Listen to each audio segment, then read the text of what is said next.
നിരാശകളിൽ നീ എനിക്കാലംബമെന്നും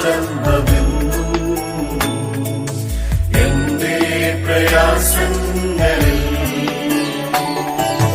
നീ എനിക്കാശയൻ നാഥ. ഈ എൻ നിരാശകളിൽ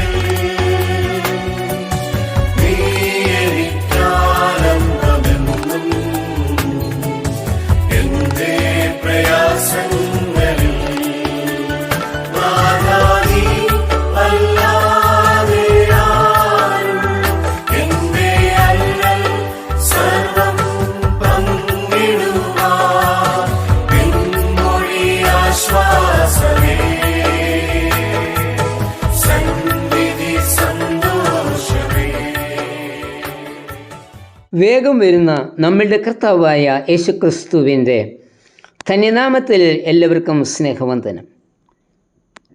ഇന്ത്യയുടെ മുൻ പ്രസിഡൻറ്റും പ്രസിദ്ധ ദാർശനികനുമായിരുന്ന ഡോക്ടർ രാധാകൃഷ്ണൻ്റെ ഒരു പ്രസ്താവനയാണ് Christians R ordinary men making extra ordinary claims.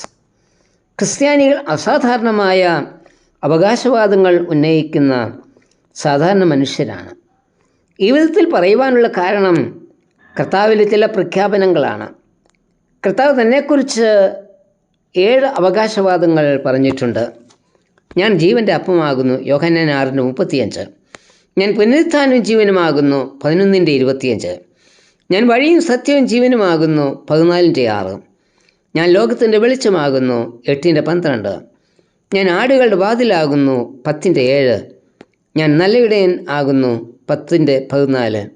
ഞാൻ മുന്തിരിവള്ളിയാകുന്നു, യോഹന്നാൻ 15:1. വില്യം ടെമ്പിൾ പറഞ്ഞിരിക്കുന്നത് ഈ അവകാശവാദങ്ങൾ കർത്താവിൻ്റെ ആളത്വത്തെ സൂചിപ്പിക്കുന്നു എന്നാണ്. ആദ്യത്തെ 3 കർത്താവ് ജീവനെക്കുറിച്ചാണ് പറഞ്ഞിരിക്കുന്നത്. ജീവൻ നൽകുന്ന കർത്താവ്. നിലത്തിലെ പൊടി കൊണ്ട് ദൈവം മനുഷ്യനെ നിർമ്മിച്ച് അവൻ്റെ മൂക്കിൽ ഊതി ജീവനുള്ള ദേഹിയാക്കി തീർത്തു എന്ന് ഉൽപ്പത്തി പുസ്തകത്തിൽ വായിക്കുന്നു. മനുഷ്യനെ ഏദൻ തോട്ടത്തിൽ നിന്ന് പുറത്താക്കുവാൻ കാരണം പാപം ചെയ്ത മനുഷ്യൻ ഏദൻ തോട്ടത്തിൽ ഉള്ള ജീവൻ്റെ വൃക്ഷത്തിൻ്റെ ഫലം തിന്ന് എന്നേക്കും പാപിയായി ജീവിക്കാതിരിക്കാനായിരുന്നു. ഉൽപ്പത്തി 3:22. വെളിപ്പാട് പുസ്തകത്തിൽ ജീവജല നദിയും അതിന് അക്കരയും ഇക്കരയും നിൽക്കുന്ന 12 വിധം ഫലം കായ്ച്ച് ഓരോ മാസവും ഫലം കൊടുക്കുന്ന ജീവവൃക്ഷത്തെക്കുറിച്ചും പറയുന്നുണ്ട്. വെളിപ്പാട് 22:1-2 വാക്യങ്ങൾ. യോഹന്നാൻ 1:3-4 വാക്യങ്ങളിൽ സകലവും അവൻ മുഖാന്തരം ഉളവായി എന്നും അവനിൽ ജീവനുണ്ടായിരുന്നു എന്നും പറയുമ്പോൾ നമ്മുടെ കർത്താവ് സകലത്തിനും ജീവൻ നൽകിയ ജീവൻ്റെ ഉറവിടമാകുന്നു എന്ന അർത്ഥം. കർത്താവിൻ്റെ ഈ ഭൂമിയിലെ വരവിൻ്റെ ഉദ്ദേശം നമുക്ക് ജീവൻ നൽകുവാനും സമർത്ഥമായ ജീവൻ നൽകുവാനും ആയിരുന്നു എന്ന് യോഹന്നാൻ 10:10 പറയുന്നു. കർത്താവ് സമൃദ്ധിയായ ജീവൻ നൽകിക്കൊണ്ടിരിക്കുമ്പോൾ തന്നെ ജീവൻ്റെ ശക്തിയേക്കാൾ മരണത്തിൻ്റെ ശക്തി വളരുന്ന കാഴ്ചയാണ് നമ്മുടെ മുൻപിൽ ഉള്ളത്. വിശന്നുപൊരിയും ജലക്ഷങ്ങൾ, നല്ല അവസരങ്ങളോ ലക്ഷ്യങ്ങളോ കണ്ടെത്താനാവാതെ നിരാശയിൽ കഴിയുന്ന യുവാക്കന്മാർ, വിമോചനത്തിനായി വാഞ്ചിക്കുന്ന ചൂഷിതർ, ഭയത്തിൽ നിന്നും അത്യാഗ്രഹത്തിൽ നിന്നും ഉടലെടുക്കുന്ന ആയുധ സന്നാഹങ്ങൾ മനുഷ്യ ബോംബുകളായി മാറി സമശിഷ്ടങ്ങളെ കൊന്നൊടുക്കുന്ന ഭീകരർ, പീഡിക്കപ്പെടുന്ന നിസ്സഹായർ, രാജ്യത്തിൻ്റെ അതിർത്തി മാനിക്കാത്ത ഭരണകർത്താക്കളും തൽഫലമായി ഉണ്ടാകുന്ന യുദ്ധങ്ങളും, ഇങ്ങനെ മരണത്തിൻ്റെ ശക്തി വളർന്നുകൊണ്ടിരിക്കുന്നു. ബെത്സയിദ കുളക്കരയിൽ മരണത്തിൻ്റെ ശക്തിയാൽ വലയം ചെയ്യപ്പെട്ട് 38 വർഷമായി തളർന്നു കിടക്കുന്ന ഒരു മനുഷ്യനെക്കുറിച്ച് യോഹന്നാൻ 5-ാം അധ്യായത്തിൽ വായിക്കുന്നുണ്ട്. ഈ 38 വർഷവും മരണത്തിൻ്റെ ശക്തിയാൽ വലയം ചെയ്യപ്പെട്ട് കിടക്കുന്ന ഈ മനുഷ്യനെ ആരും കണ്ടില്ല. ആരും അവനെ സഹായിപ്പാനില്ലായിരുന്നു. എന്നാൽ യേശു അവനെ കണ്ടു. യേശു അവനോട് പറഞ്ഞു, നിന്റെ കിടക്കയെടുത്ത് നടക്കുകയെന്ന്. മരണത്തിൻ്റെ ശക്തിയിലായിരുന്ന ആ മനുഷ്യൻ ജീവൻ്റെ ശക്തി പ്രാപിച്ച് എഴുന്നേറ്റ് കിടക്കയെടുത്ത് നടന്നു. ഈ മനുഷ്യനെ പോലെ മരണത്തിൻ്റെ ശക്തിയാൽ വലയം ചെയ്യപ്പെട്ട് വർഷങ്ങളായി ബെത്സയിദ കുളക്കരയിൽ കിടക്കുന്ന രോഗികളാ ഞാനും നീയും. അനേക പാരമ്പര്യങ്ങളുടെയും നിയമങ്ങളുടെയും പുറത്താ നാം ഇന്ന് കിടക്കുന്നത്. നാം ചുമക്കുന്ന അതേ നമ്മെ നിയന്ത്രിക്കുന്ന പാരമ്പര്യങ്ങളുടെയും നിയമങ്ങളുടെയും കെട്ടുകളെ പൊട്ടിക്കാതെ നമുക്ക് ജീവൻ പ്രാപിപ്പാൻ കഴിയില്ല. ഈ ലോകത്തിൽ ആർക്കും നമ്മെ ഈ അവസ്ഥയിൽ സഹായിപ്പാനും കഴിയില്ല. എന്നാൽ സഹായിപ്പാൻ ഒരുവനുണ്ട്. യേശു പറഞ്ഞു, ഞാൻ ജീവൻ്റെ അപ്പമാകുന്നു.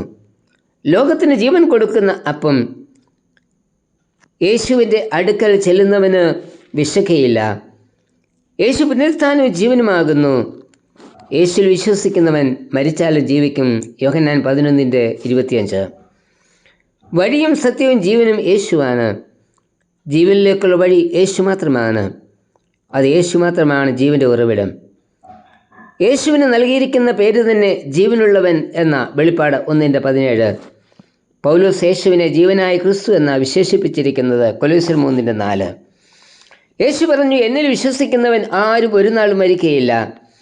ഇവിടെ യേശു ശാരീരിക മരണത്തെക്കുറിച്ചല്ല, പിന്നെയോ പാപം വരുത്തി വയ്ക്കുന്ന ആത്മീക മരണത്തെക്കുറിച്ചാണ് പറയുന്നത്. നാം എല്ലാവരും അതിക്രമങ്ങളിലും പാപങ്ങളിലും മരിച്ചവരായിരുന്നു. എഫേസ്യർ 2:1 മുടിയൻ പുത്രൻ പിതാവിനെ വിട്ട് ദുർനടപ്പുകാരനായി ജീവിച്ച കാലം എല്ലാം മരിച്ചവനായിരുന്നു. അവൻ മടങ്ങി വന്നപ്പോൾ പിതാവ് പറഞ്ഞു, ഈ എൻ്റെ മകൻ മരിച്ചവനായിരുന്നു, എന്നാൽ ഇപ്പോൾ ഇതാ അവൻ വീണ്ടും ജീവിച്ചിരിക്കുന്നു. ലൂക്കോസ് 15:38. പാപത്തെ സമ്മതിച്ച് അവയെ ഉപേക്ഷിച്ച് കർത്താവിൽ വിശ്വസിക്കുന്ന ഏവർക്കും ജീവൻ പ്രാപിപ്പാൻ സാധിക്കും. യേശു നൽകുന്ന ജീവൻ സമർത്ഥമായ ജീവനാണ്. അത് നിത്യജീവനാണ്. കർത്താവേ, മാനസാന്തര അനുഭവത്തിൽ കൂടി ലഭിക്കുന്ന നിത്യജീവൻ്റെ അനുഭവം പ്രാപിപ്പാൻ എന്നെയും യോഗ്യനാക്കി തീർക്കണമേ. ആമേൻ.